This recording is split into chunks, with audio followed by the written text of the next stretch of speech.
যে ঘটনাটা সংঘটিত হয়েছিল তার প্রেক্ষিতে আজকে ঢাকা বিশ্ববিদ্যালয় কর্তৃপক্ষ বাদী হয়ে একটা শাহবাগ থানায় আমাদের একটা নিয়মিত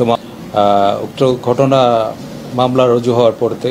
আমাদের ঊর্ধ্বতন কর্তৃপক্ষ মামলা ঘটনাস্থল পরিদর্শন করেন। পর্যন্ত ঢাকা বিশ্ববিদ্যালয় প্রক্টোরিয়াল বডি কর্তৃক আমাদের নিকট 4 জনকে ঘটনার সন্দেহজনক হিসেবে হস্তান্তর করেছেন এবং তাদেরকে আমরা টিম কাজ করছে ঘটনায় কারা জড়িত, কি উদ্দেশ্যে ঘটনাটা সংঘটিত হয়েছিল সেটা